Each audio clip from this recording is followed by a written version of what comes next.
Bismillah, Assalamualaikum warahmatullahi wabarakatuh. Alhamdulillahirrabbilalamin. Asyhadu an la ilaha illallah wa asyhadu anna Muhammadar Rasulullah. Allahumma sholli ala Muhammad wa ala ali Muhammad, amma ba'du. Puji syukur marilah kita panjatkan kehadirat Allah Subhanahu wa taala, di mana pada kesempatan kali ini kita dapat bersua meskipun melalui media digital, namun nikmat dari Allah sangat luar biasa. Shalawat dan salam senantiasa kita limpahkan kepada junjungan kita Nabi Agung Muhammad Sallallahu Alaihi Wasallam. Atas berkat perjuangan beliau, kita semuanya dapat memeluk agama Islam ini, dan insya Allah kita akan mendapatkan syafaatnya di yaumul akhir nanti. Allahumma amin. Para pemirsa, pada kesempatan kali ini saya akan membagikan sebuah video berkaitan dengan kaidah-kaidah pelaksanaan sholat gerhana, sholat istisqa, dan juga sholat jenazah. Adapun tujuan dari pembelajaran kita pada kali ini berkaitan dengan materi sholat gerhana, sholat istisqa, dan juga sholat jenazah adalah yang pertama, peserta didik nantinya dapat menjelaskan apa itu sholat gerhana, istisqa, dan jenazah. Yang kedua, peserta didik dapat menjelaskan ketentuan dan tata cara. Karena ini adalah ibadah, maka ada ketentuan dan tata cara yang sudah dicontohkan oleh Nabi Muhammad Sallallahu Alaihi Wasallam. Yang ketiga, nantinya setelah memahami ketentuan dan juga tata cara pelaksanaan sholat gerhana, istisqa, dan jenazah, peserta didik dapat mempraktekkannya, baik itu sholat gerhana, istisqa, maupun sholat jenazah. Dan yang terakhir, peserta didik dapat menganalisis apa hikmah dari pelaksanaan sholat gerhana, istisqa, dan jenazah. Ini terkait dengan menumbuhkan sikap peduli sesama, gotong royong, rendah hati, dan juga penuh harap pada Allah Subhanahu wa taala. Kenapa toh kita harus sholat? Apa pentingnya sholat? Yang pertama, bahwasanya sholat ini menduduki posisi yang kedua setelah syahadat. Kita tahu bahwasanya rukun Islam itu terdiri dari 5. Yang pertama syahadat, yang kedua sholat, yang ketiga berpuasa, yang keempat zakat, dan yang kelima haji bagi yang mampu.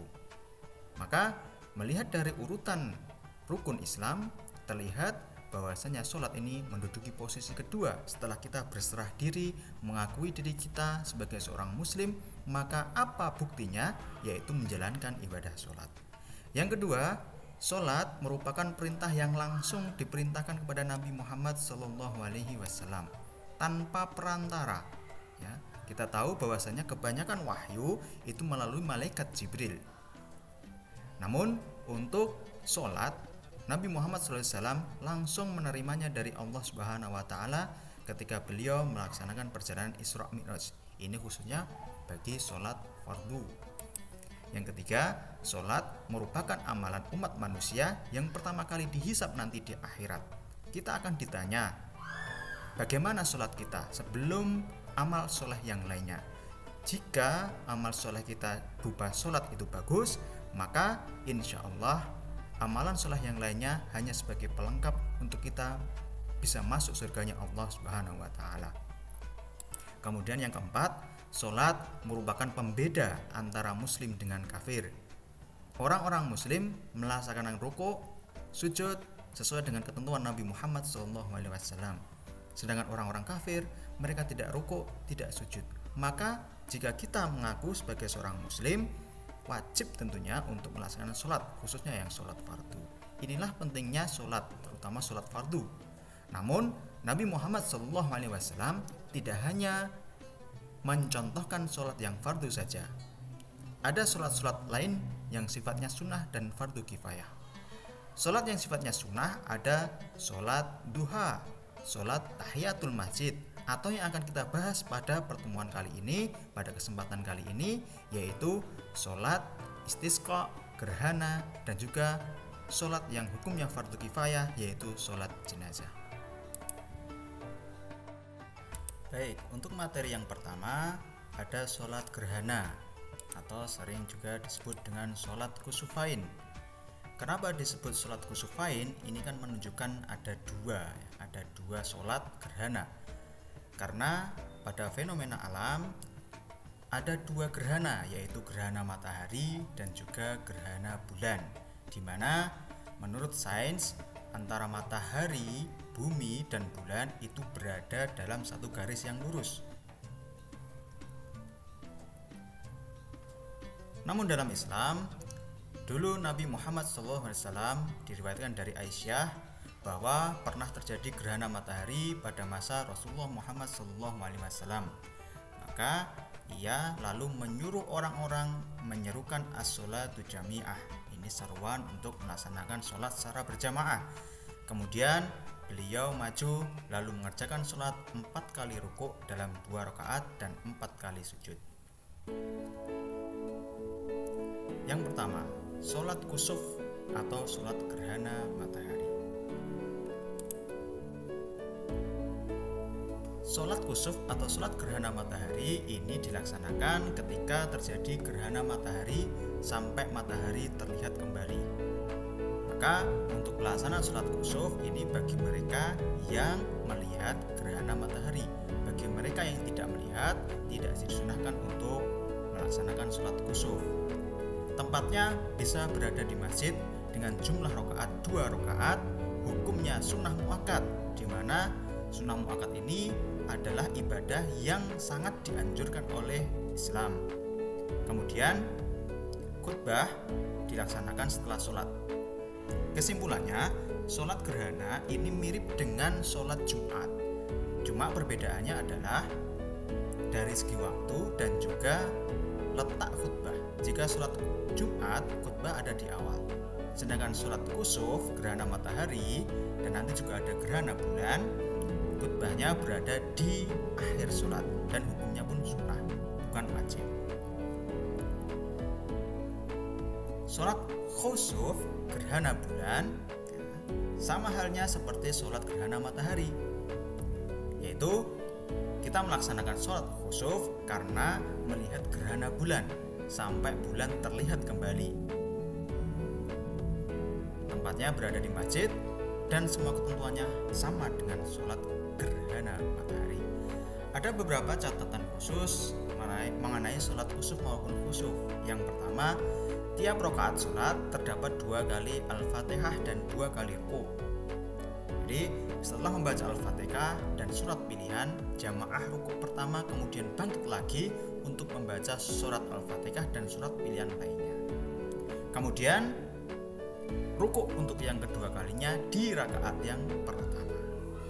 Yang kedua, disunahkan untuk membaca surat pilihan yang panjang. Dicari ayat-ayat yang panjang dalam menjalankan sholat khusuf setelah membaca surat Al-Fatihah. Kemudian yang ketiga, disunahkan untuk rukuk dan sujud yang panjang serta memperbanyak tasbih dan istighfar. Kemudian yang terakhir, isi khutbah bisa menerangkan tentang kebesaran dan kekuasaan mutlak dari Allah Subhanahu wa taala, bahwasanya sholat khusuf ini dilaksanakan karena adanya gerhana matahari ataupun gerhana bulan. Maka bukan anggapan kita pada waktu dulu di mana orang-orang tua menjalankan kentongan, melakukan kentongan karena menganggap matahari atau bulan sedang dimakan oleh buto atau raksasa. Itu adalah anggapan yang keliru dan hanya bersifat mitos. Tidak ada argumen yang kuat, tidak ada bukti yang kuat bahwa matahari dan bulan akan dicaplok buto. Itu adalah murni karena kebesaran dan kekuasaan dari Allah Subhanahu wa taala. Yang kedua ada sholat khusuf, masih dalam rangkaian sholat gerhana atau sholat kusufain. Sholat gerhana bulan tentunya ketentuannya hampir sama dengan sholat gerhana matahari. Yang membedakan adalah di sini yang terjadi gerhana adalah gerhana bulan. Waktu pasti di malam hari karena bulan munculnya di malam hari. Tempatnya di masjid, jumlah rakaatnya 2. Kemudian tiap rakaat terdapat 2 Al-Fatihah dan 2 rukuk. Hukumnya sama, yaitu sunnah muakkad, sunnah atau ibadah yang sangat dianjurkan. Kemudian ada khutbah setelah sholat. Jadi pelaksanaan dari sholat khusuf ini sama dengan pelaksanaan dari sholat gerhana matahari atau sholat khusuf. Yang membedakan adalah waktu dari pelaksanaan sholat tersebut.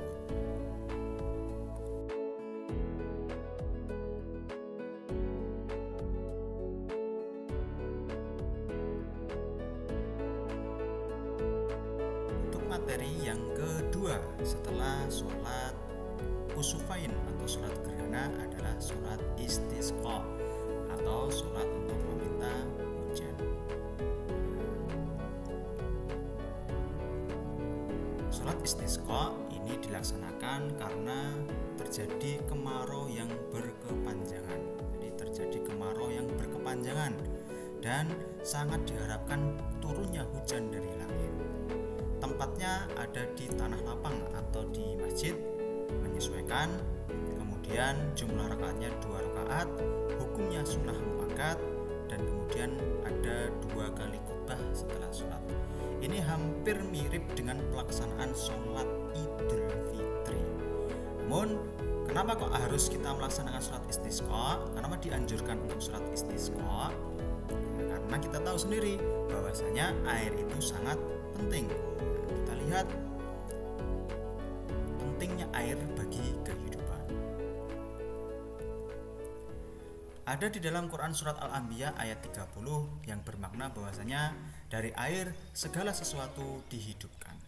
Kemudian ada di surat Al-Baqarah ayat 164 yang bermakna Allah menurunkan air dari langit dan membuat bumi dihidupkan setelah kering. Ada juga dari sains, ya. Ada dari sains yang mengatakan 70%, kurang lebih 70% dari tubuh kita ini terdiri dari air. Kita lihat betapa pentingnya air bagi kehidupan. Maka ketika terjadi kekeringan, orang-orang ingin sekali turun hujan. Maka di dalam Islam dianjurkan untuk memohon pada Allah dengan menjalankan sholat istisqa. Ada beberapa catatan penting berkaitan dengan sholat istisqa. Nah, yang pertama, tata cara seperti tadi yang sudah kami sampaikan, pelaksanaannya seperti sholat id. Jadi ada takbir 7 kali pada rakaat pertama, ada takbir 5 kali pada rakaat kedua atau sering disebut dengan takbir zawaid. Kemudian disunahkan imam membaca surat Al-A'la pada rakaat pertama dan surat Al-Ghasyiyah pada rakaat kedua. Yang ketiga, tidak ada azan sebelum sholat atau cukup mengucap as-sholatu jami'ah, seruan untuk sholat secara berjamaah. Perbedaan yang lain dari sholat Idul Fitri, jika sholat Idul Fitri diawali dengan 9 kali takbir ketika khutbah pertama. Pada sholat istisqa, khutbah pertama diawali dengan 9 kali istighfar. Astagfirullahalazim, astagfirullahalazim, astagfirullahalazim, dan seterusnya sampai 9 kali. Sedangkan untuk khutbah yang kedua diawali 7 kali istighfar. Nah, kemudian isi dari khutbah itu adalah ajakan untuk bertaubat atas segala kesalahan yang pernah dibuat. Karena mungkin ditahannya hujan, ya, tidak diturunkannya hujan itu karena terlalu banyak dosa yang kita perbuat. Maka isi khutbah ini ajakan untuk bertaubat, introspeksi diri, muhasabah diri, melihat kekurangan kelemahan dari kita, dosa-dosa kita yang telah kita perbuat, banyak-banyak beristighfar. Nah, ada beberapa catatan khusus mengenai sholat istisqa ini.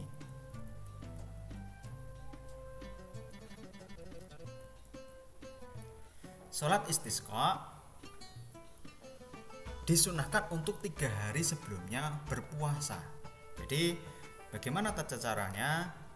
Pemerintah atau mungkin takmir masjid setempat mengumumkan bahwasanya akan dilaksanakan sholat istisqa. Nah, setelah diumumkan, masyarakat disunahkan untuk berpuasa selama 3 hari sebelum pelaksanaan, memperbanyak istighfar dan juga amal soleh. Sebagai syarat, nantinya insya Allah hujan akan segera turun dengan menjalankan sholat istisqa. Kemudian di hari H, di hari pelaksanaan, seperti halnya sholat Idul Fitri, berkumpul di lapangan atau mungkin di masjid imam menyeru as-sholatu jami'ah, kemudian jamaah bersiap untuk menjalankan sholat istisqa, dan seterusnya ditutup dengan 2 kali khutbah. Catatan yang lain, untuk sholat istisqa terdapat doa khusus untuk meminta hujan. Yang paling ringkas ada doa Allahumma isqina, Allahumma isqina, Allahumma isqina. Ya Allah, turunkanlah hujan. Ya Allah, turunkanlah hujan kepada kami. Tentunya hujan yang bermanfaat. Kemudian disunahkan pula untuk mengangkat tangan setinggi bahu.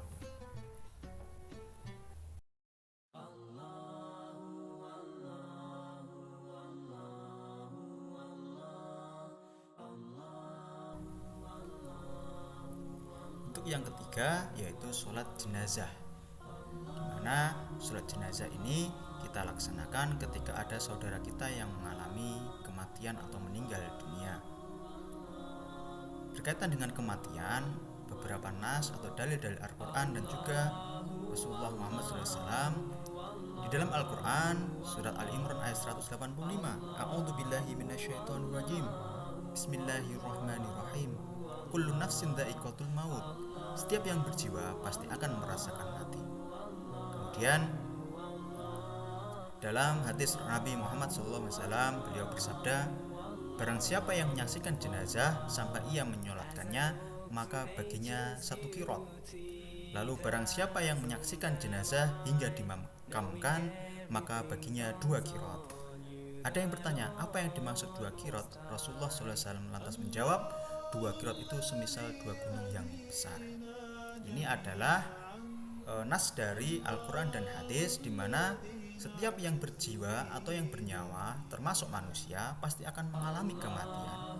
Maka ketika kita mendengar kabar bahwasanya ada saudara kita muslim yang meninggal dunia, kita disunahkan untuk mengucap kalimat inna lillahi wa inna ilaihi raji'un, bahwa sesungguhnya kita berasal dari Allah dan akan kembali kepadanya. Ini adalah suatu kepastian. Dimanapun kita berada pasti akan mengalami kematian, tidak bisa bersembunyi. Bahkan kalau kita mau bersembunyi di dalam benteng yang kokoh, nanti silahkan cari ayat-ayat yang berkaitan dengan kematian. Kemudian dari hadis Rasulullah Muhammad SAW kita lihat, jika kita menyaksikan ada saudara kita yang meninggal, kita diharuskan untuk menyolatkan, karena ada 4 kewajiban seorang muslim bagi muslim yang lainnya ketika meninggal. Yang pertama adalah memandikan, yang kedua mengkafani, yang ketiga menyolatkan, dan yang keempat adalah menguburkan. Fokus pada yang ketiga yaitu menyolatkan. Hukum dari sholat jenazah ini kita lihat pada ketentuan. Hukumnya adalah fardu kifayah, bukan hanya sunnah tapi fardu, namun tidak sampai ke fardu ain. Fardu kifayah artinya adalah harus ada minimal 1 orang yang menyolatkan jenazah tersebut. Nah, jika sudah ada yang menyolatkan, maka gugur kewajiban bagi yang lainnya. Pada sholat jenazah tidak ada rukuk, tidak ada sujud, namun adanya takbir sebanyak 4 kali. Takbir yang pertama yaitu membaca surah Al-Fatihah. Quran surat Al-Fatihah 7 ayat secara lengkap dan sempurna. Kemudian takbir yang kedua membaca sholawat Nabi, Allahumma sholli ala Muhammad wa ala ali Muhammad, atau sampai yang sempurna hingga innaka hamidun majid. Takbir yang ketiga membaca doa untuk si mayit, Allahumma gfir lahu warhamhu wa'afihi wa'fu anhu.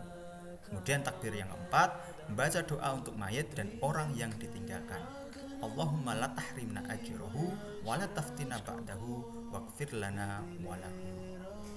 Itulah beberapa hal atau beberapa ketentuan kaidah pelaksanaan sholat jenazah. Lalu apa hikmahnya kita melaksanakan sholat-sholat tadi? Berikut adalah hikmah dari pelaksanaan sholat gerhana, istisqa, dan juga jenazah. Dari aspek spiritual, bahwasanya orang yang menjalankan sholat mendapatkan pahala karena menjalankan perintah Allah dan juga Rasulnya. Apalagi tadi disebutkan sholat jenazah itu pahalanya 1 qirot sebesar gunung. Apalagi sampai memakamkan, ikut menguburkan, maka pahalanya 2 gunung. Kemudian yang kedua, menumbuhkan semangat dan harap rahmat dalam menghadapi ujian, baik itu kekeringan ataupun kematian. Nah, jangan sampai kita menyerah dan berputus asa. Dosa besar, hukumnya dosa besar bagi mereka yang berputus asa atas rahmat dari Allah Subhanahu wa Ta'ala.